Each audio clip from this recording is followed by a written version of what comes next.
Katie LaFalcia. Welcome to Irish Granny Helen. It's our Saturday book. We are now on video number 2, The Real Marilyn Monroe by Larry Jordan. If you haven't seen video number 1, watch it. This is really a good book. I very much recommend it. So we're just going to continue. We are now on chapter 3. So they have just gotten married, and chapter 3 is called She Wanted to Be a Housewife, but a Glamorous Career Beckoned. In 1943, James joined the Navy without telling her. He just showed up one day, guess what, I'm in the Navy. And this increased her fear of abandonment. She can imagine, she had terrible abandonment issues that stayed with her whole life, and this just re-traumatized her. One of the ways it manifested, she often trusted the wrong people. She didn't have good judgment about people, so she was often victimized and exploited by people. So he ended up, it's not important how, he ended up being in the Merchant Marine, and he was like a physical trainer for the Merchant Marine, and they stationed him at Catalina. Now, this is like being stationed in Nirvana. Catalina's beautiful.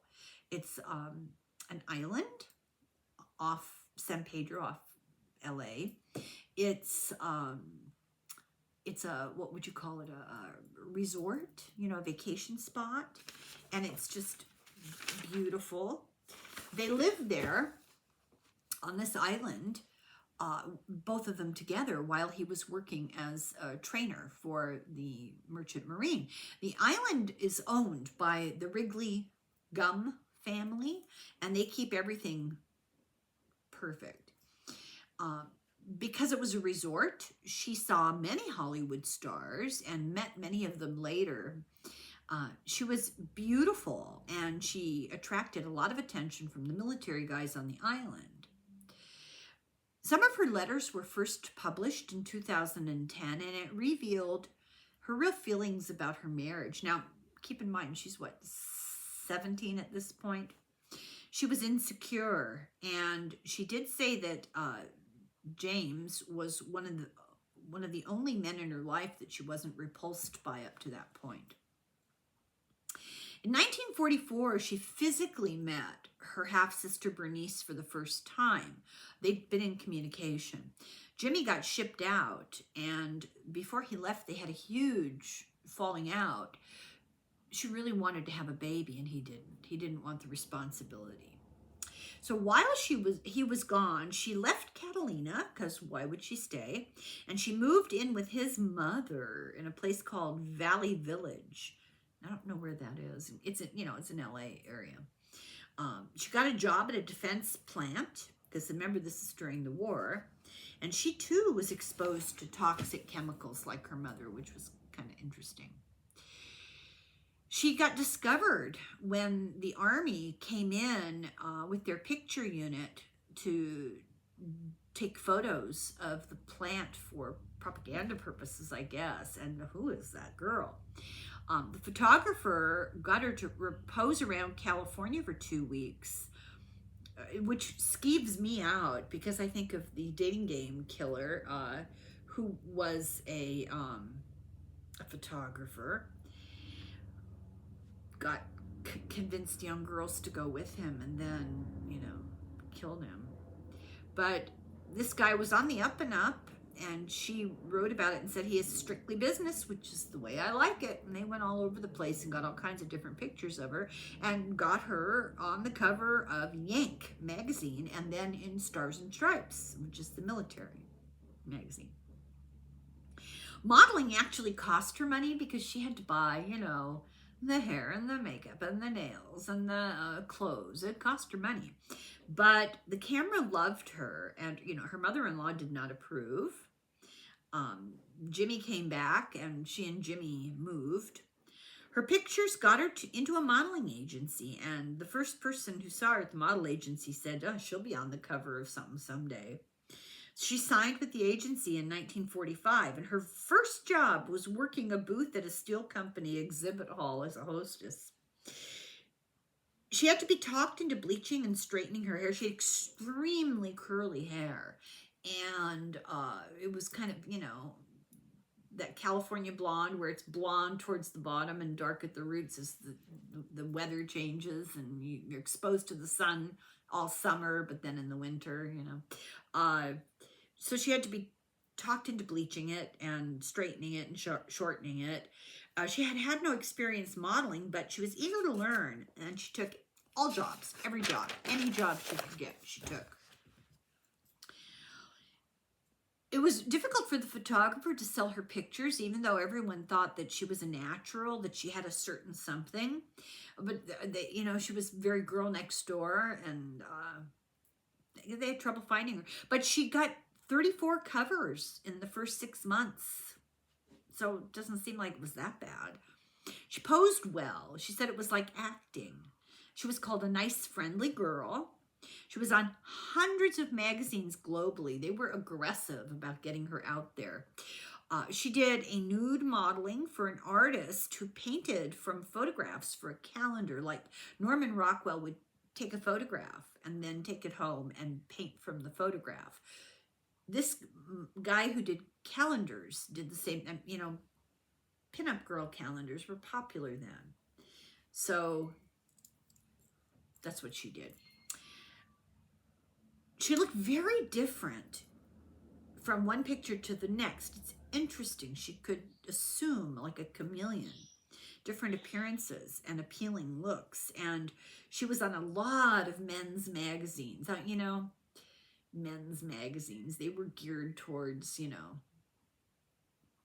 scantily clad women and cars.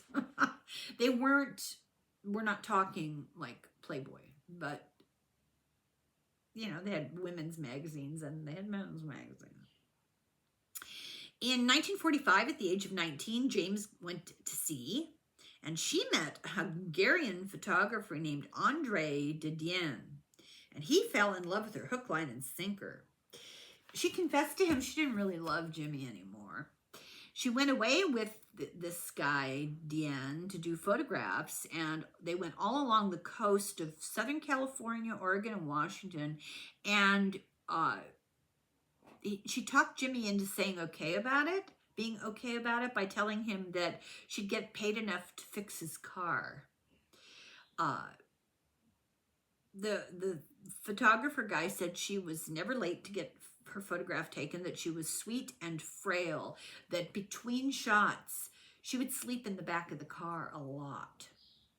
That sounds like depression, but okay. He said about her that she had no business in show business. She was a sensitive, sweet little girl. Norma Jean stopped in Portland to see Gladys, who was out of an institution for the first time in 9 years, and it was the first time they'd seen each other in 6 years. Andre announced that they were going to get married. She had not agreed. She was still married, but anyway. And he kept trying to seduce her, but he had no luck. He would complain, you know, she's just not going for it. She missed Christmas with her husband, James. She wasn't home. She had a one night with Andre that was, you know, because they got stuck in a snowstorm and there was only one place to stay. But he actually had to leave for a funeral, and that wasn't a story. He really did have to leave for a funeral. And at that time, she went back to Los Angeles to tell James, we're done. But she would never work with Andres again.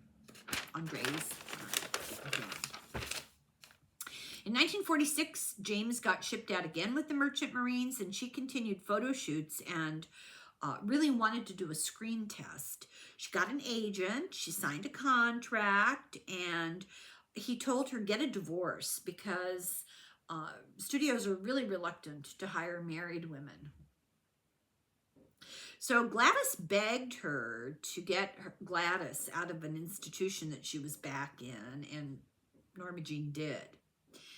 James came home and found Norma Jean and Gladys living together and no room for him, and he had to stay with his mother. Norma Jean applied for a divorce. And she was so busy, she did so much work that she was kind of a celebrity model on the West Coast. She was everywhere. She moved in with Grace Goddard's aunt in Las Vegas. This is a different aunt, to establish residency in Las Vegas to get a divorce, because you couldn't just get a divorce. There was no fault divorce. You had to for cause or whatever. So she had to first establish official residency in Las Vegas of 4 months, and she did. But she was dating a guy called Bill Parcell. She sent James a Dear John letter, and he refused to sign for the divorce, but he did go and cut her off from her spousal allotment from the military.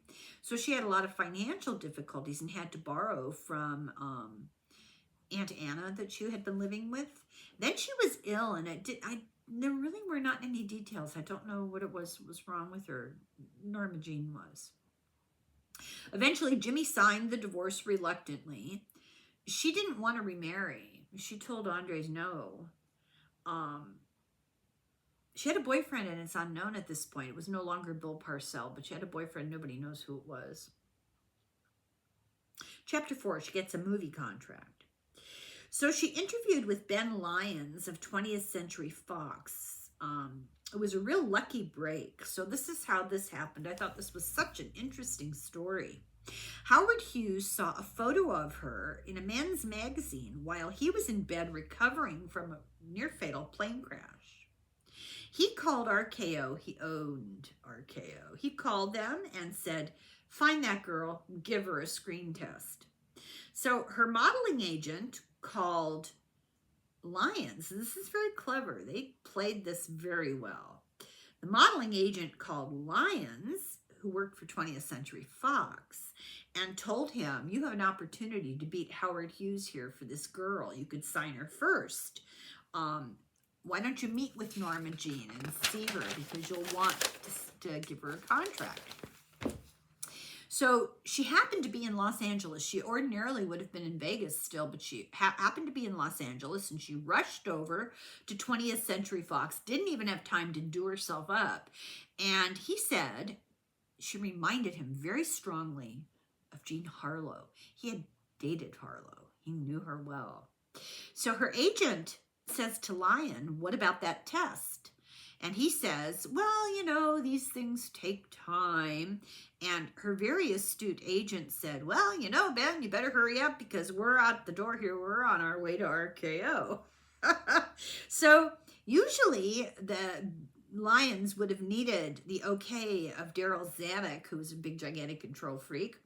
And Lyons went around him and arranged a screen test for her. 2 days later, she had a test. It was silent, no dialogue, but it was all different poses, directed by Lyons himself.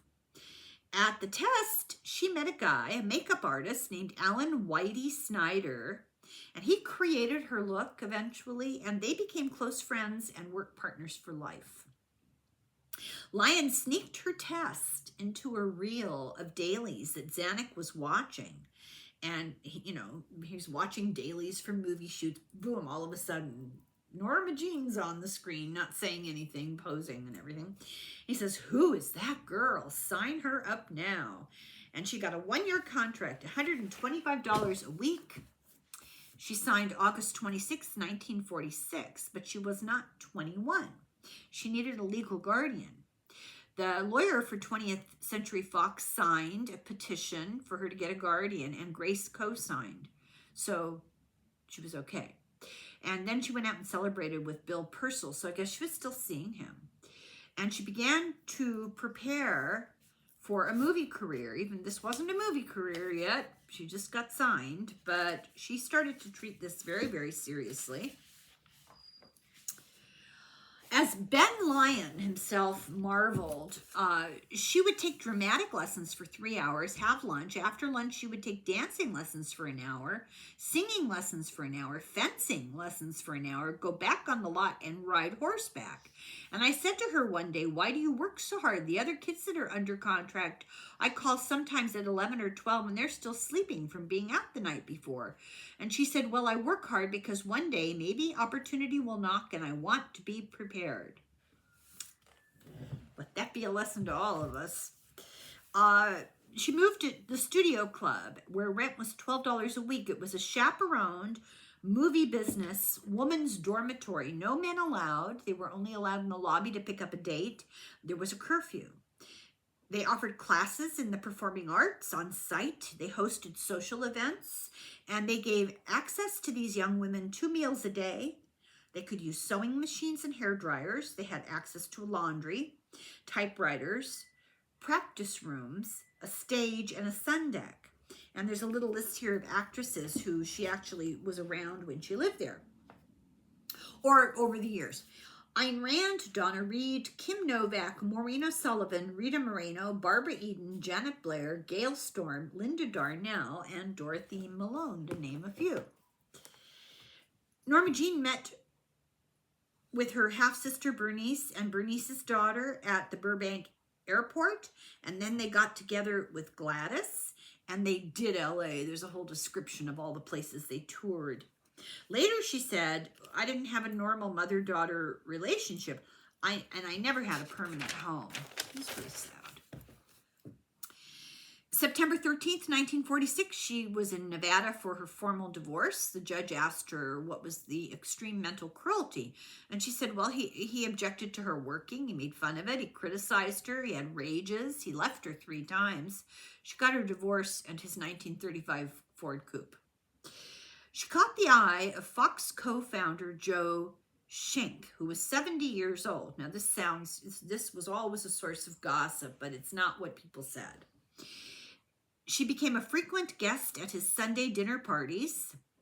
He introduced her to many people in the business. He lived on a 10-acre estate, and there's a huge description of it, which I won't go into, but you'll read the book. Fascinating. It would now be worth $115 million. So, she was not his mistress. She was his lifelong friend. Every single friendship she had, lifelong. And she had the ability to make friends easily, and not always with rich millionaires, millionaire important people. The makeup guy, this goes on and on. You constantly hear about how I met her by accident on a job. I was the waitress or whatever, and we were friends for life. And they really were. I mean, this is not people claiming peripheral fame retroactively. They really were. She took the friend Marilyn Monroe after the actress Marilyn Miller, and Lyons was involved with Marilyn Miller, who died tragically. And then her mother's maiden name was Monroe. Fox PR department circulated pictures of her, and along with the fake story about how she was discovered, young starlet rising, discovered babysitting, and they faked this photo shoot. They borrowed a set of twins. They borrowed a little girl, and they got her all set up to be the babysitter, showing her changing diapers and feeding bottles to a baby, but none of it was real. In February of 47, she got an uncredited part in crowd scenes of a movie called Scudda-Hoo, Scudda-Hay, a movie about farm mules, literally, the horse-like things, yeah. In December of 1947, she got 14th billing in a movie called Dangerous Years, but Fox did not renew her contract, and she went back to modeling and became a dance pacer. I didn't even know they had this. She would be behind the stage, behind the curtain, doing the dance with the lead dancers loudly to keep them in the proper rhythm. They would hear her feet, and they would keep in rhythm with her feet. So she must have been pretty good at it. She continued studying. She went to the Actors Lab, and she was hooked on real drama. She discovered theater. In October and November of 1947, she got a role as the second lead in a play, Glamour Preferred. And in the summer of 48, she did Stage Door. She had a very early interest, a very dedicated interest in serious, dramatic stage plays. This is something that you will not hear very much because of racism in Hollywood. She became very close friends with Dorothy Dandridge, and Dorothy got her connected to Dorothy's vocal coach. She often went to parties with Dandridge and Ava Gardner. The 3 of them were very close friends, but this has not been reported because it was taboo. After her contract was over, she had to move, and she moved in with MGM talent scout John Carroll and his wife. And this was not what you would think. She stayed with him for 5 months. There were vicious rumors spread about her fooling around in his home with him, and his wife was there, and they're not true. She did not make a play for Carol, and it would have been really self-destructive because his wife was the one who had the big connections and helped to connect other people and make them stars. She would have known that. She would not have soiled her own nest. There was a rumor that was spread, also vicious, that she was a streetwalker for food, that she would go on dates just to get a meal. And that wasn't true either. And we know it's not true because there are proven stories of her getting, running afoul of very powerful, very wealthy people because she would not do that. She's known, for example, to have openly rejected in public prominent men who could have helped her, but she wasn't having it. But she was very financially strained. Now we're on chapter 5, Ups and Downs. January of 1948, she did Sitting Pretty, also uncredited. She got a temporary job in Salinas for just like a very short period of time, a couple of days, I think, promoting jewelry for a jewelry store. But they put her up at the Artichoke Fair, and she won as Artichoke Queen. In May of 1948, she got a 6-month contract with Columbia with help from her friend Joe Schenck. And she stayed in the Hotel Bel Air. Columbia paid for it. She was cast in a low-budget musical called Ladies of the Chorus. And this is really sad. She did really well in this. She was noticed for this role. But there's this guy called Harry Cohn, and he was poker buddies with Schenck. And he was the founder of Columbia. And when he saw her, he hated her. He said, who is that fat cow? And then he said, he was like the archetypical movie mogul. Hedda Hopper said when you hated him, you had to stand in line to hate him. And at his funeral, Red Skelton said that of the large turnout at the funeral, it proves what they always say, give the public what they want to see and they'll come out for it. So he was universally disliked. But he was mad at her. And he was mad at her because she rejected him in a public place during this movie. And he said to her, when this movie's over, get off the lot and never come back. So years later, when she was like the biggest star in the world, she sent him an autographed photograph. And she said, to Mr. Cohn, to my great benefactor, Marilyn Monroe.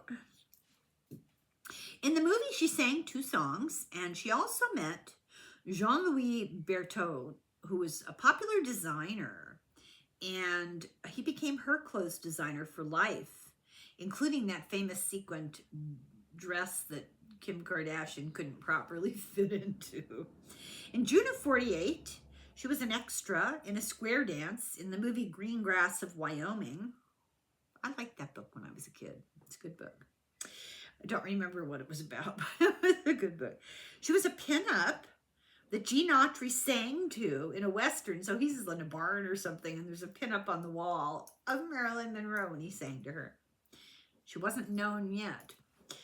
She had an acting coach called Natasha Lites, who was about 15 years older and was with her for approximately 6 years. They worked 20 movies together. She was like a big sister, but they had a falling out at some point, and we'll talk more about their relationship. They had an interesting relationship. So she went back to modeling, and she even auditioned for Benny Goodman's band and didn't get it. Her Columbia contract, her 6-month contract, expired in September of 1948. But while she was doing the musical, she fell in love with the music director, Fred Karger. Now, he was 11 years older. He was a Lothario. He was separated. He had a daughter. He lived in a big house with his mother and his sister. They fell in love with Marilyn Monroe. His mother and sister adored her, and they had, say it with me, a lifetime friendship. He helped her with her clothes. So she grew up in an orphanage and foster family. She didn't know how to dress. She didn't know how to behave. He taught her etiquette, kind of a Pygmalion type situation. Took her to the orthodontist. His daughter said that the daughter loved Marilyn Monroe better than her own mother because her own mother wasn't touchy-feely. And she said Marilyn Monroe was always giving her kisses and hugging her and patting her on the hand and was very, very sincere. But she told a white lie, and he broke up with her. Now, I have no idea. It doesn't say what it was, so I'll have to pursue that. October 21st, she was in a car accident, and I know she wasn't hurt. It was like a fender bender, and she was all dressed up because she was on her way to an audition. And she got out of the car. She was dealing with this car accident, and she was spotted by an AP photographer, and he came up to her and gave her his business card and said, you know, I want to take pictures of you. Here's my official business card. And he gave her $5 for a taxi so she could get to her audition. So she kind of dissolved the relationship with Karger, but on good terms. So he married, of all people in the world, Jane Wyman, Reagan's former wife. But Marilyn Monroe stayed close with his mother, his sister, and his ex-wife for the rest of her life. She got a really nice review for the musical in the Motion Picture Herald. And in 1948, she was invited to a New Year's Eve party at producer Sam Spiegel's house. And there she met William Morris agent Johnny Hyde. And Johnny said, I'm going to make you a big star. They fell in love. And it's interesting because she towered over him and she was only 5'5". So now we're on chapter 6. Marilyn inquires a mentor. Hyde was 31 years older, and because of meeting Marilyn, he left his wife and children. He wanted to marry Marilyn. She wasn't Marilyn Monroe yet. She called herself Marilyn Monroe, but not the Marilyn Monroe. She said no. She was honest with him. She was fond of him, but didn't want to marry him. She said, I want to get married for a big love. I don't want to get married for money. And it would just be for money. He was very wealthy. But she did move in with him into his mansion in Beverly Hills, and he helped her to develop cultural instincts. He taught her about books and art and music and history. She had no education. And he was a strong political influence on her. He was Russian, of Russian origin, and had trauma from Tsarist Russia and talked positively about communists and was an influence on her. He had health issues and that he might die. And his argument was, look, I'm going to die soon. If you're my wife, you'll inherit all my stuff. She said no. She wasn't a gold digger. She wasn't going to do that. And he truly was sick. He really was going to die soon. She even paid herself to keep her own apartment to maintain some sense of independence. She wouldn't let him chauffeur her. You know, he had a chauffeur, and so she rode her bike to work. He helped her to get minor roles. And remember, he's an agent, so he helped her to get minor roles. She was in the movie Love Happy by the Marx Brothers. She had a small walk-on part. She kept modeling. She needed money because she was paying for class. She wouldn't let him pay for classes and stuff. So I guess she let him give her a place to live, but she had an alternative place.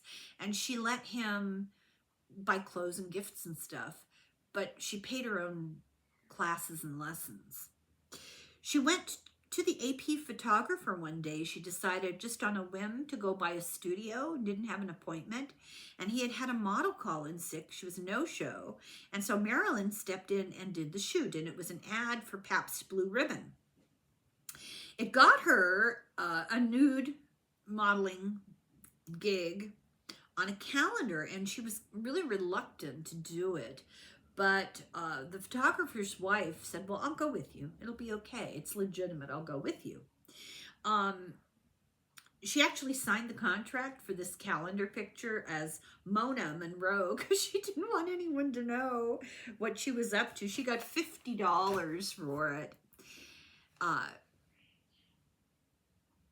The calendar sold 9 million copies, and it was the best-selling calendar of all times because of her. And the publisher of it, John Bumgarth, became known as the man who made Monroe. She got sent out on a publicity tour for the movie Love Happy for 5 weeks, and it was just all over the place, back and forth and back and forth. She made $100 a week plus expenses and took mostly the train, but a few single-engine plane hops. She also took every opportunity to pose for any photographer who was a legit photographer. So she got pictures taken by Ukraine photographer Arthur Felig at the pool. And on tour, on the same tour, she back in New York for the same tour, she met up with her old flame Andre Didien, and he took more pictures of her, and they got into many magazines globally. The columnist Earl Wilson, there's quite a bit of snark about her, and it seems like people who knew her well and loved her completely denied all of it. And people who were jealous of her or had an agenda said terrible things about her. I didn't feel like, really my gut feeling was she wasn't the bad things that a few people said. You know, she wasn't using men. She wasn't a gold digger. She wasn't like that, but she was universally seen as kind and compassionate. And anyway, this guy, this columnist, so who knows what his trip was, he said that she was quite boring. What she was very quiet because she had a stutter, and she didn't like to talk a whole lot because she was trained from childhood to be seen and not heard, and she had this terrible stutter from trauma, and so she tended to be reticent. She met a guy, Henry Rosenfield, who was a very wealthy clothes manufacturer. What he did, he made ready to wear. So you can get clothes at haute couture, you know, clothes made for you by a fancy designer, and he would copy them and make ready to wear that could be sold in multiples all over the place so that normal people with not a ton of money would be able to dress like the fancy people.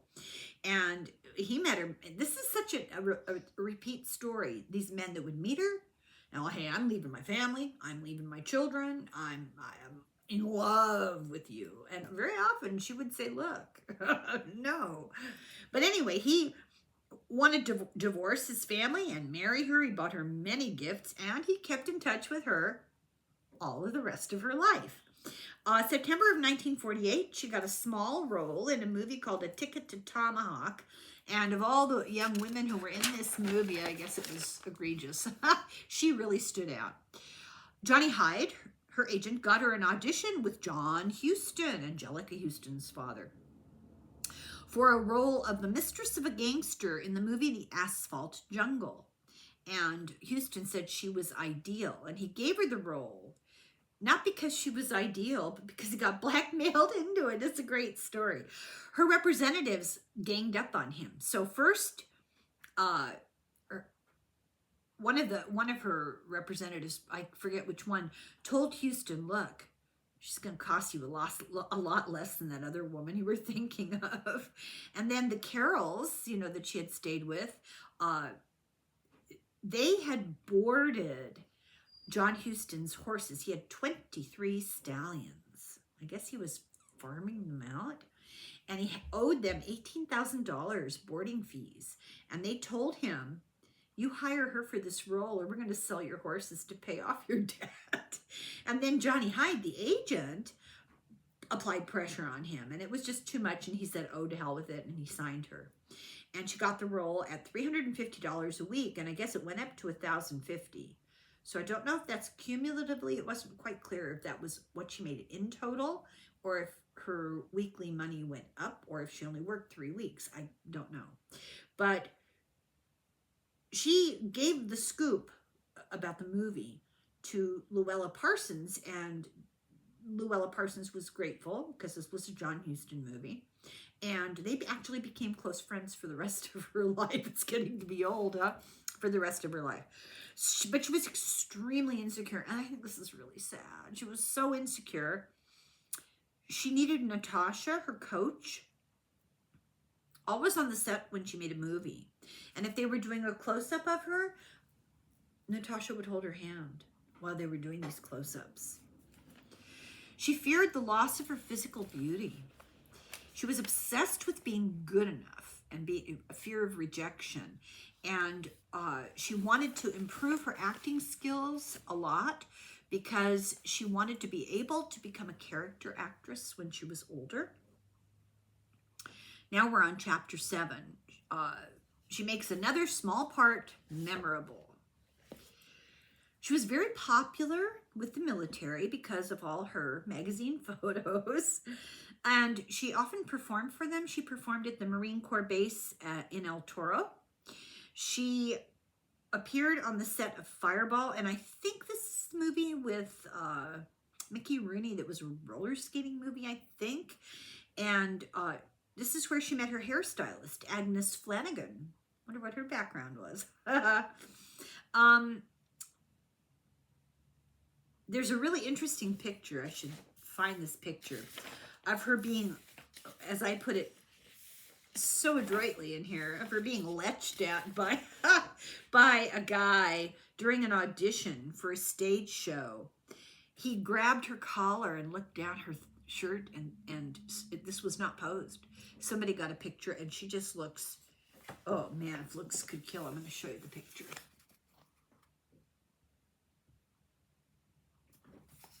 I think every woman watching this has a sense of what that is.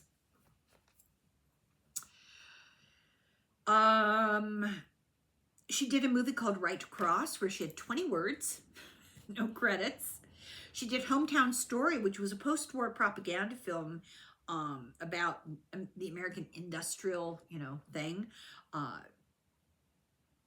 She was doing it for GM, General Motors. The interesting side effect of that was that she met a 27-year-old Peter Lawford there. That will come into play later. She was in a very interesting tug of war with Natasha, her acting coach, and Johnny Hyde, her agent. Now, Natasha was Russian, and she believed in hard work, self-discipline, culture, and being familiar with good literature, especially, plays. Self-discipline, hard work. Hyde was like, all you have to do is look good in the camera and do makeup and hair tricks and do a lot of PR hype. And they disagreed with each other, and it was a constant tug of war. But Marilyn was really smart, and she did both. She learned all about Russian literature and plays. She studied poetry. She dieted. She had an interesting diet. 2 eggs and hot milk every morning, and a grilled piece of some sort of meat with raw carrots at night. I don't know what she ate at lunchtime. She didn't say, but that hardly seems like enough food to feed a sparrow. She weightlifted all the time, too. She had a chin plant and the tip of her nose fixed, and that was very risky because these were early days for plastic surgery, but she got great results, according to the author. And she kept in touch with the surgeon all of her life, the plastic surgeon. They became good friends, and she kept in touch with him. She used to sit and look out at Los Angeles and think there's thousands of girls looking out there tonight who have hopes like I have hopes. They're dreaming, And then she'd say, yeah, but you know what? I'm dreaming the hardest. So this is interesting. This is a fabulous movie she got into. If you haven't seen this movie, stop this video and go watch the movie. I'm not kidding. It's so good. March 27th, 1950, she got a part in the movie All About Eve. Now, who's making this movie? Joseph Mankiewicz. That name should ring a bell because he's related to Josh Mankiewicz of Dateline fame, that great American tradition Dateline, and Ben Mankiewicz. Ben is Josh's brother. Ben is the host of Turner Classic Movies. Joseph Mankiewicz and his brother were big in Hollywood as screenwriters and directors and producers and all sorts of stuff. Now, where am I here? He was asked why. Why did he cast her? And it was a very small part. We'll talk about it. He said, I felt Marilyn had edge. There was breathlessness about her and sort of glued-on innocence about her that I found appealing. So Bette Davis is the star of this show. And Ann Baxter turns out to be a scary character. And George Sanders is the man, the male role. And in the movie, Marilyn Monroe is his protege. And he introduces her. So she's this, kind of ditzy blonde. And he introduces her as a student of the Copacabana School of Dramatic Art. Some great writing in this movie. So they were filming part in LA, part in San Francisco. And on the flight to San Francisco, she sat next to Sanders in the middle, and his wife, Zsa Zsa Gabor, sat next to him. And Zsa Zsa Gabor hated Marilyn Monroe. She was so jealous of her. And she had no reason in the world to be jealous. Sanders said later, at the time Marilyn was 24, Sanders said, she was like a lost child.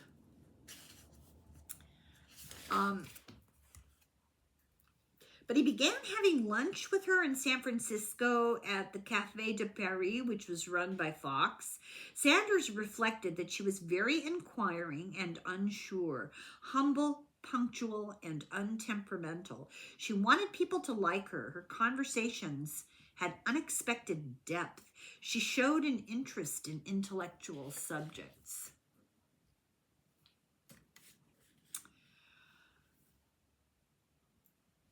It was observed by a lot of different people said these things here. I'm going to tell you that it was hard to watch Marilyn Monroe, these people who worked with her, without being utterly enraptured. She was a complete scene stealer. She had effortless charm. The role in this movie, All About Eve, was small, but it was one of the most memorable roles in the film. In the movie, Sanders, whose character's last name is DeWitt, tells her, and I think this is prophetic, tells her, I can see your career rising in the east like the sun. But the actual scene took her multiple takes, and she was late to get there, did multiple takes. Bette Davis yelled at her, and she had to run off stage to go vomit. However, the film got 14 Oscar nominations, and it's described as being eerily timeless. Nevertheless, she kept modeling. She did television motor oil ad. Hyde got her photoplay article. They interviewed her, and it was entitled Marilyn Monroe, A Star's Born. She worried about Hyde's health. He had a bad heart. And she started staying at her apartment because he was so fatigued and not well. And Joseph Schenck, the guy with the 10-acre estate that was worth millions, he bought her a Chihuahua puppy. Some people regarded her as a hustler. And she said later, I don't know why. She says, I just tried not to hurt anybody and to help myself. So this hustler that people thought was so stupid, she was taking a 10-week world literature course at UCLA at night. She moved in with her coach, Natasha, because she was broke again. She slept on the sofa, and in exchange, she did childcare. She lavished attention on her dog and on her appearance. So she was very careful about her skin and her hair and all that, because this was her moneymaker, right? Natasha told her to do the Stanislavski method. Is like you dig into your inner experience, your inner life experience and emotions. But what it ended up doing is making her self-conscious and introspective and kind of neurotic.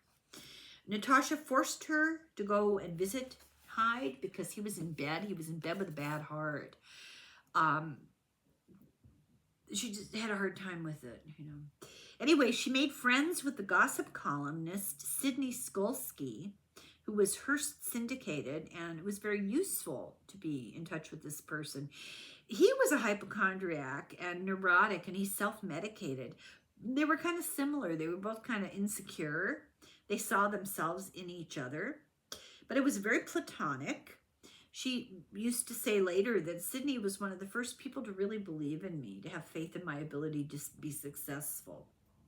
He had known Jean Harlow, and he saw her in Marilyn Monroe. It's interesting, the people that saw Jean Harlow in her. I think we need to ask questions about that. December 5th of 1950, Hyde finally got her to sign a 3-year contract with 20th Century Fox. And so in 2 days, she had a speaking screen test for the movie Cold Shoulder. She went to tell Sidney, and Sidney gave her 3 sleeping pills, and it's believed that this is where it all started. Zanuck really liked her test. Somebody thinks my street's a race course. Zanuck really liked her test, and somebody reminded him, yeah, but you fired her. You didn't fire her, you kicked her off the lot before. He says, I don't care. So he gave her a contract, and this was the last business deal that Hyde did. She got $500 a week for 7 years, with a semi-annual increase no larger than $1,500 a week. I wouldn't mind that. Hyde then was briefly hospitalized and then went to Palm Springs. And while he was in Palm Springs, Marilyn went to Tijuana with Natasha to do Christmas shopping. And while they were gone on December 17th, Hyde died of a heart attack in the hospital. He was 55 years old. She was told by his wife and children she wasn't welcome at the funeral. They called her a homewrecker. She was devastated, and she went anyway, but she kept a low profile. The Hyde family demanded back all the gifts that he had given her, which, come on. But on Christmas Eve, so this is December 17th, on Christmas Eve, a delivery truck drove up and came to give her a gift he'd ordered for her as a surprise, a mink stole. And, that's so sad. So there's this story that was spread that she tried to overdose, and it's really a rumor.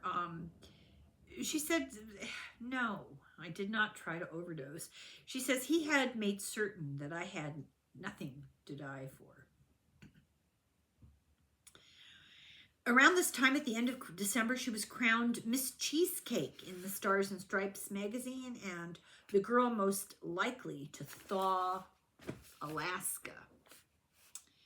So she returned to Fox and did As Young as You Feel. So I think I'm going to stop here. It's a little short, but I'm going to stop here because it's the end of the chapter. So this is the end of video number 2. And we'll be back. Hope you're enjoying this, as I know I am. I have to keep ahead of you guys. So, thank you very much for watching. And I have scheduled here very shortly a conversation with Dr. Nadine, which I'll be uploading. When you see this, it'll be over. So, thank you very much. Slán go fóill, slánte.